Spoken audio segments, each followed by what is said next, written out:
This episode is brought to you by Blood Lubricants. If you're a regular listener to the Dirt Tracker podcast, you've been hearing me talk about Blood for a few weeks now. While Blood might be a newer brand name, the guys and technology behind it aren't. The folks behind Blood have decades of experience making high-quality lubricants, and their technology and products have a proven track record across many industries and applications. You can take advantage of their knowledge and experience to keep your race car performing at its best with their line of high-quality synthetic racing oils. And don't just take my word for it. I'm a dirt racing fan with a podcast. But you should listen to guys like Corey Eliason, Danny Dietrich, and Craig Kinzer. These are serious professional racers with a ton of race wins on some of the biggest stages, and they all trust Blood products in their race cars. To see the full line of Blood lubricants and accessories, visit bloodlubricants.com. That's BLUD lubricants.com. If you'd like to receive 25% off most products, use code DIRT at checkout. That's DIRT, all caps, at checkout. Joining me now on DIRTRACKR Conversations, Logan Wagner, sprint car driver. Logan, I guess I want to start with you win your third Port Royal Speedway track championship this year, but you do it beating your dad. And I feel like over the course of history in motorsports, there's lots of guys that have gotten to race with their dad, but how many have actually gotten to race for a championship against your dad? And I want to start there. And I guess, how was that? What was it like actually racing against him every week? Yeah, like you quoted on there, like not a lot of people, but some different people get to race with their father and compete against their dad in multiple forms of racing, whether it's NASCAR, sprint car, NHRA.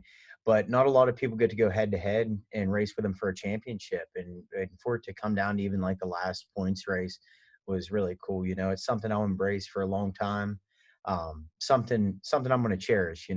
We may never get to do it again. We may get to do it a couple more times, if the circumstances fall in the right favor. But it was definitely something I'm going to remember for a very long time. What's it like being out on track with him? I mean, do you try to treat him like everybody else, or do you guys Yeah, kind of race each other differently? I like whenever we first started racing, my guys used to joke around with me. They used to say like it's a big billboard, that 55's out there. I'm going after him like it's a big billboard. But I just try to, race him as clean as I can. I know his money situation, and I know I can't run, completely out with him, but in the same sense, he's still a competitor and I'm still going for the position. So yeah, we slide job each other and I'll run him to the fence. We bumped wheels in the past going for the leads. So there's a lot of memories that I do get to cherish. And luckily we've never had complete and utter disaster. So yeah, thus far we've raced really hard with each other and we've always come out with all four wheels on the ground. I would imagine he was obviously a fairly large influence on your own racing career. And I'm wondering, when you first kind of start racing against him, was there a point where he shuts down the information? Like, I'm not telling Logan anything else because he might Yeah. use my information to beat me. Yeah, like he's always over at our trailer and I'm sort of sneaking around his trailer and we always joke, his guys are like, get out of here, you're competition. So it's really cool in that aspect. But yeah, there was a point where, when I went from 305s to 410s in 2014, that we stopped sharing a lot of information, so we'll still bounce stuff off each other. But in the same sense, every weekend I'm going to compete against him and I'm taking money out of his race team and he's taking money out of my pocket. So, well, yeah, I want to win and it's more for the gratification and the bragging rights than anything really. And kind of looking back about your kind of own history in a car and stuff, am I correct that your first actually real racing deal was actually in a sprint car? Yeah. I raced quarter midgets and stuff when I was a kid, but I tore up a lot of stuff, like I was that kid that just tore up stuff. I was just wide open and I run motocross for a couple years, 2 or 3 years. And I got into 305 sprint cars, but that was my first experience. My brother started when he was 15 years old and he wrecked a lot of equipment, went through a lot of dad's, used 410 stuff. So they thought I was going to do the same thing. And I was very fortunate when I first got into it. I was able to manage the equipment and didn't really wreck a lot of stuff early. So I got to keep on racing. But that was the resulting factor of me starting when I was 17 instead of younger. But I would have really liked to start a little younger. But Dad said either you're racing motocross, you're racing dirt, or you're racing sprint cars. So I couldn't race them both. And I feel like we look at now, you see all these kids now that get started so young, and Yeah. with you kind of getting a little bit of a later start, do you feel like that hindered you, or do you feel like it helped you, being as how you were older, maybe a little more mature before you got in a race car? Yeah, I definitely hindered. You look at Kyle Larson starting when he's 12, 13 years old, and all these young guys, Christopher Bell and all these guys that are starting when they're young. I think that opens the door sooner if they want to get to a NASCAR or get picked up by Ford or Toyota. But I also think, Tony Stewart touches on a lot of really good things, the maturity level and a lot of like the asphalt guys. When you're older, you reach a different maturity level. So you can't rule them out either. But I think it definitely hindered me. And also, Dad's living his own dreams. A lot of times when we're running 305s, I would go to the races and he'd be racing somewhere else. So he wasn't really at the track a lot when we run 305s and stuff. And even when we run 410s, we're competing against him. So um, there isn't a lot of, stuff where we bounce stuff off each other as much because he's living his dreams and I'm living mine. When you first kind of get started, where were you racing out? Where were you traveling at all? Were you just kind of staying local? Like what did that look like? Yeah, there's a small little bull ring called Path Valley Speedway. That was my first racetrack. And nice thing about 305s is we got to bounce around. So I got to go to like Lernerville, Port Royal, Lincoln, Williams Grove, test out all these different tracks, Susquehanna. And that really helped me with different surfaces, different conditions, changing the car, this, that, the other. And that helped me for 2017 when I managed to win quite a few shows for my little operation at 4 or 5 different racetracks. And that bounced me into 2018 where I got picked up through Zemco. Did you like have grand visions of NASCAR or IndyCar? I mean, like, when you first got started, or did you just want to be at the racetrack? Yeah, no, I mean, ultimately, like every young kid, I feel like that starts racing, they always want to do it. They want to make it. Um, but you get to a certain point where maybe you just got too old, or you got you're 29. I just turned 30 yesterday. So 30 years old. I have a daughter now. I ain't saying I wouldn't love to do it. I'd love to make millions racing and drive one of those cars and really just be versatile in multiple forms of racing, just like Kyle Larson is. So yeah, it comes down to your own goals and aspirations. But yeah, I definitely had those aspirations and still do to a point. As you're coming up, you make the jump from 305s to 410s. What was the reasoning behind that? Was it just the right opportunity came along? Were you like, okay, now I've done this for a while, I feel like I'm ready? What was the decision making there? I think you just get to a point like in 2013, I managed to win like 13 features and won 3 different track championships. So I knew if I come back in 14 and I didn't do that or better, I'd be washed up. Then I'd fall off. So actually, 13, I didn't have any money at all. I was selling gun tickets to try to buy heads for a 410 engine and just the craziest stuff. Cutting radiators apart to sell copper to try to build one of these 410 engines just to see what I can do.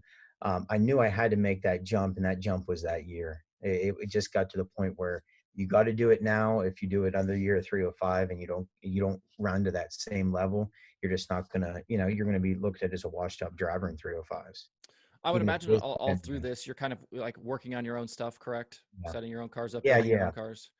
Do you think that makes you a better driver, or do you think maybe that doesn't make you a better driver? It seems like, we've got some guys that have come up that don't really know a lot about the cars, and we've got some guys that come up that know a ton about the cars, and it doesn't seem necessarily that there's a rhyme or reason one way or the other why which one works and which one Yeah, doesn't. there's definitely 2 sides of the coin. As you know, you got a guy like Keith Kaufman or Kyle Larson. I ain't saying Kyle don't know anything about a car, but you talk to him and he's very just focused on his own driving and working on himself as a driver in the race car than he is on, well, we should have put a turn in the right rear or a half turn out left rear or this shock. So you can definitely overthink it. And I watched my father overthink it for years. He's going out in the racetrack. He's his own mechanic. He's his own driver. He's his own team owner. So you have all these things mixing it together and you're trying to put it all together. And when you're on the racetrack, you think, well, maybe I shouldn't have put that stiff bar in the right front. The car's doing this, this, and this. So it was definitely a change when I got the Zemco car just to let them handle the setup. And honestly, going out every night, I don't even want to know what tires are on it. I don't want to know if I'm running 96, 94, because I don't want to overthink it. So a lot of times I'll just go out there and rip and see what happens and try to correct for the car within the first couple corners to what it's doing without having a premeditative thought in my mind of what it should be doing. If you kind of take a look at your own racing and maybe the style of racer you are, as you're coming up there in Pennsylvania and the insane amount of sprint car talent there is there somebody you were trying to emulate, somebody you wanted to race like as you were coming up? Yeah, I mean, I watched Keith Kaufman for years at Port Royal, just dumping in as high as he could and as hard as he could into one, and I just thought that was so cool. So, pick up a little from him, pick up a little bit from Lance Deweese. The smooth, the finesse, the run in the bottom, run in the middle, just running like a really smart racer. Was sort of the changing point for me in second year Zemco, just to really try to run smarter rather than harder. So then you got a guy like Kyle Larson that just he turns it up. And a lot of times I just feel like he's just neutral. And all of a sudden when he cranks that trigger up or he gets upset, he just shows a different side. So, you want to get aggressive when you can. And yeah, there's different races that showed that. Even like Todd Schaefer, he was just wide open all the time. So I just feel like I try to pick different things from different drivers and formulate my own style within myself. Obviously, Kyle had a ton of success at Port Royal this year in a track Yeah. you've had a ton of success at. Did you see him maybe do things differently or did he run different lines? I mean, what made him so good at Port Royal this year? Yeah, the fact that he could run an inch off the wall the whole way around, like so it's really tough there because the wall sort of goes, it has a bow to it in a lot of places. So it's tough to hit the spots you want to hit there, especially right off the fence without getting into the fence. And the fact that he could get good in so high and so hard and catch moisture on entry, much like Keith Kaufman did years ago, and get into that bank and use the wall for drive and stuff like that you didn't see a lot of guys doing 2 years ago, and you've seen it a little bit last year. But now, you see guys really turning it up and making that work. And, like I diagnose a track because Steve Stanley does a great job with prepping that track, and he'll change the banking night in, night out, so I'll get my indicator out there and see how many degrees the top, bottom, middle is before I even race on it every single night because he changes it all the time. But for Kyle to literally just hop in a race car, hop in any car out there and adapt the way he did, and he's doing it everywhere, is just what mind blows my mind. I guess the other guy to ask you about with Port Royal is Anthony Macri because he Yeah. obviously was very good at Port Royal this year. What do you see in him as a driver? Yeah, the confidence more so than anything. That kid, Jim Shuttlesworth, instilled some confidence in him. And I talked to Macri's dad, and I said that's the best move he could make. You get rid of Moon. Just Moon was talking bad about it, just a bad deal there. And for him to put Jim Shuttlesworth in that position as crew chief, more so than anything, just instilling confidence in him to run the wall the way he does. So yeah, I tried to shake Macri a couple of times this year at a drivers meeting, and he was like, "Logan, you're not going to shake me. Like, just stop." So I was like, "Wow, this kid, he's really grown up over the last year, and I can see it in his driving." I want to ask you about racing the Zemco car. It's obviously such an iconic race car in Pennsylvania. It's had so many great drivers in it over the years. But how does that opportunity come together for you to be able to jump in that car? Yeah, I was actually it was Blaney. Him and Zemco didn't find success, I think, in 17, and it really wasn't what they wanted, both of them. And I contacted John Zemaitis and Pee Wee and talked to them about possibly getting in the car, and never really thought much would happen, but I still wanted to stay consistent with them. So it was like a month later, I was like, "Hey, can give me an opportunity?" And they were like sort of showing signs that they might be interested. So it was like blood in the water for me. I started calling John every morning, every night, texting him, "Hey, I'm your guy." I knew I needed that ride in a bad way. Because I knew how successful that ride could be. So I wanted it so bad. I was going up to the shop. I called Tommy the one day. I said, "Hey, can I come up to the shop tomorrow morning? I want to talk with you." So I drove like 2 hours up to the shop on a whim and met with him because I wanted it. I wanted it so bad. So that was sort of the turning point with Zemco and I when I showed that dedication. I feel like. How is it like, how does your mindset change when you go from like, obviously racing a lot of your own stuff to then get an opportunity to go run somebody else's car and not have to worry about, all of the work and all of those things necessary to even get to car to the racetrack on a daily basis? It simplifies everything. It simplifies my mindset stepping into a race car. I don't have to worry about, is my trailer tires going to make it to the track, or are they going to blow out, or let's leave 2 hours early today just in case something were to happen with the rig or the truck. So literally just showing up and driving in my sense of ease that I can do and get to the track. And on top of that, it is a higher level of performance I put myself on, that higher pedestal. Um, but that's all on myself. So I try to make sure every single time I strap in the car, I'm 100% mentally prepared and ready to go, because I don't have a lot of jobs, but I don't want to screw up that job that I do have. Why do you guys choose to run Port Royal? Obviously, you've won 3 championships there now, and with so many tracks around you able to race, why Port? Yeah, I mean, Port Royal is just up and coming. I mean, you don't get a better facility, better people to work with than Port Royal. And John Zemaitis, he's done his thing. He's won at Syracuse with Billy Pouch. He's traveled around. He did his own outlaw tour for like 20 some years, running 100 and some shows a year. He's done all that, and he chooses to run Port Royal. He really feels like what they're doing there is beyond anything that any other track's doing. Improvement wise, safety wise, track prep, track surface, working on getting better payouts and higher paying shows. He literally just loves to come up there, sit in the grandstands, and watch his car run at Port Royal and go home. He don't have any more to prove, and I'm in a position with racing and flying that I get to take unpaid days off and sort of fly part time in the summer months and be able to race part time too, so I can mix it both together. When you kind of look around and I want to get to your flying here soon, but like when you look around at when you're going to put your schedule together for the year, obviously you're like, okay, we're going to race Port Royal, but then how from there do you decide, whether you're going to go to Lincoln, whether you're going to go to the Grove, whether you're going to maybe hit an outlaw show here and there? Like, is it weather based? Is it, are you actually picking and choosing before the year starts? What does that look like? Sorry about that. You're good. It's a lot of it's honestly based on how we're doing throughout the year. And one second, let me bring this up a little bigger. Can you hear me now? Yep, I got you. There we go. A lot of it's based on how we're doing throughout the year and how everything's rolling and how everything's working. So if we're running good, we'll sort of branch out and do some more stuff. But if we're not running good, then it's sort of tough too. As you look at the kind of landscape of different Pennsylvania tracks, do you have one that's your favorite? Do you have one that maybe gives you trouble? I mean, is Port Royal the easy kind of favorite call here? I would say not. I would say, Williams Grove is really tough. That's just a really tough track for someone to sort of adapt to. But Port Royal, it sort of fits my driving style, keeping it winged in, faster, high pace, use the wing to your advantage and keep your momentum up. I feel like I excel with that. And that's sort of my go-to really as a driver.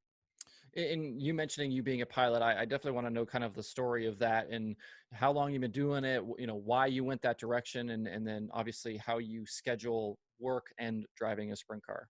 Yeah, so like I said, my work, I take unpaid days off throughout the summertime, and I fly part-time and race part-time. So um yeah, I'm fortunate enough with being in the position, man. I've been at this company for 10 years, and we fly Cessna CJ3, CJ2 pluses, CJ1s, and then I also fly a Sovereign. But to be able to work with my flying schedule and also my racing schedule, it I think it really helps. It helps me as a driver. It helps me on and off the track, and it's a heck of a lot of fun.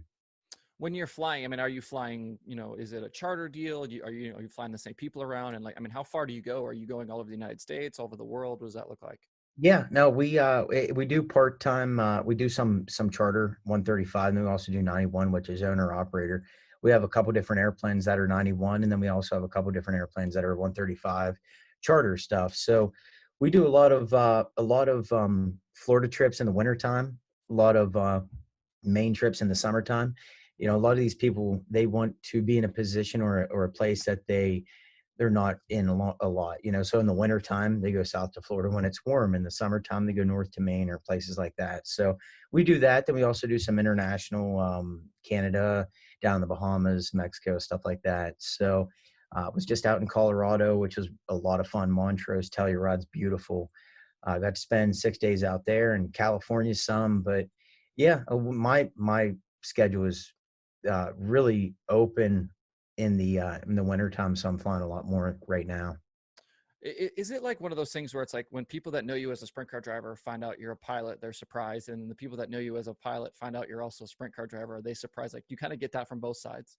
Yeah, I do. I feel like I'm still running into people that are like, oh heck, man, I've been at the races for this long, and I didn't even know you were a pilot, right? So, yeah, I sort of keep both of my lives a little separate, but in the same sense, it's really cool to sort of talk to different pilots and post on Instagram and do the pilot side while doing the sprint car side. It's a lot of fun. I would imagine you probably have some amount of kind of downtime or whatever while you're flying. Like, do you kind of end up like getting lost in like, sprint car stuff while you're flying? Yeah, yeah, I do. Like, even when I'm flying, I'll listen to podcasts through my headset, or or Wing Nation or whatever it is. So, yeah, it's when I am flying, like I flew out to Montrose and hung out literally for 7 days, and I got to do a whole bunch of racing stuff, and kicking off a new apparel brand and stuff like that is what I've been focusing all my attention on when I'm on my downtime. As you kind of take a look back over the last couple of years and winning the championships at Port Royal, are there differences between the 3 years? Did you have to do different things to win each year, or was it kind of the same game plan from year to year? Yeah, no, I feel like every year is different. You have a different guy that's racing the track. Brent Marks was more prevalent this year than he has been. I felt like it was a lot tougher this year to have success at the track because you had more people that could run the fence and would run the fence. And also you have guys like Lance Deweese that can roll the bottom. So every year you have to be on top of your game and you have to get better and better and better. So you just don't want to get stagnant, and I felt like we had a little bit of we got a little stagnant there in the middle of the year, but then we upped our game towards the end of the year and we pulled through. What do you think now as a driver after winning in 2020 you're better at versus when you won in 2018? Yeah, just being versatile, running the bottom, running the top, knowing what the cars are going to do when I get to them, working with traffic, working just a better feel for the car overall too and what it's doing. It's tough to run 40 shows a year and be competitive with guys that are like Macra that are running over 100. So you just got to stay on top of your game, really. When you kind of look back over the career you've had up to this point, and like then start kind of looking forward to maybe what's next, like, are you thinking about more traveling? Are you focused just on Port Royal? Like, would you like to go run more outlaw shows, more all-star shows? Like, what would be like the kind of perfect scenario for you going forward? I honestly, I'm sort of in a position right now where I either need to probably run 80 shows a year or just dial it back to 40. I just need to either go all in or settle back a little bit. So I'm in the off season right now, so I'm trying to make that decision on what I need to do here as a driver. It's hard to run that limbo schedule to where you're maybe running 50 shows a year. You either need to go wholeheartedly into it or not go at all, really. So um, I'm amped up and I want to do it more and I want to race more. So we'll see what the future has to offer. When you're start like I'm always curious about the process of finding new rides, and obviously you talking about getting in the Zemco ride, but when you're a driver and you are looking, is it just like try to network as much as you can, send out as many messages as you can? Like, are you trying to be strategic about it? Like, certain guys are, open to maybe you driving for them. Like, what does that strategy look like when you're trying to find a ride? Just staying in the loop, always having someone that's always in the loop and always having someone that's is sort of has feelers out there, right? Because flying and racing sort of go hand in hand in that sense. Because a lot of flying jobs, if they last more than 3 years, you're doing a really good job. So racing's the same thing. So you just gotta have your feelers out there and see what's going on and never burn any bridges. I think it was Paul McMahon said earlier this year on Twitter. He's like, with the CJB thing, he didn't burn any bridges and he's back in the car, for Charlotte. So just staying humble in your position and not acting out when you have a really good opportunity. You're not acting out in a bad way. As you kind of are in the off season right now, what are the things that you do to stay prepared? I mean, are you watch Dirt Vision races? Are you a workout guy? Like, what does that off season preparation look like for you to be ready then for next year? Yeah, right now it starts actually when we get off this Zoom meeting. I'm going to pick up a whole bunch of Rogue Fitness. I got everything coming in to redo my whole entire downstairs is a full workout gym. So that's my direction. In 2017, I was the fittest I've ever been in my life, and 18 I carried that into it. 19, I was doing some hit training, and 20 was tough with Corona. So the results show when you're mentally stable and you're mentally and physically fit, you're going to race better. So I want to really get back to that, and I also want to really get back to networking and keeping everything on social media and keeping everyone involved. I feel like people get to see a side of a racer at the track, but they always don't get to see a side of a racer at home. So that's important for me to branch out from here and do those things and stay mentally focused. Tell me about the apparel deal that you mentioned you're working on. Yeah, it's going to be Loud Pedal Apparel. Loud Pedal Lens is a sunglass company and an apparel company for at the racetrack, So, and it's going to be versatile to all forms of racing. It's not just going to be sprint cars. So, we got some different stuff coming down the pipeline for 2020, beginning of 2020. I'm going to kick off this company here at the beginning of 2021, and it's going to be really a lot of fun. We're going to venture down into a new realm here. Might even give away a car. I don't know. So it has been a lot of fun picking different stuff, different brands, different sunglasses, and it's formed around racing. So it's everything I love. Where can we find out about that in the future? Is that just going to be like kind of on your social channels? Yeah, it'll be on my social channels, be on my Logan Wagner Racing page, and then also you'll see it through most of my stuff. So yeah.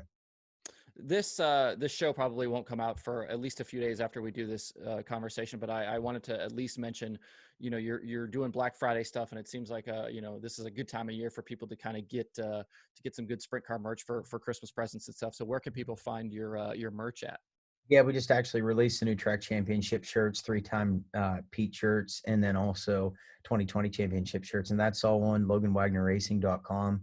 And we're really active with that. We've had a really good following thus far for the pre-order sales, which turned out great. Actually calling tomorrow to R&R there, and they're going to start printing stuff. So you can follow us on that, or you can just come to the track and we'll have the van there and everything will be available. So I always do appreciate the support of fans and racing fans in general. That's just a huge loyalty and a huge dedication to drivers and teams. Well, cool. Well, Logan, I certainly appreciate you taking some time out of your day to talk to us, and good luck going forward. Hey, thank you guys very much for having me, and hopefully we'll meet at the track sometime soon. Yes, sir.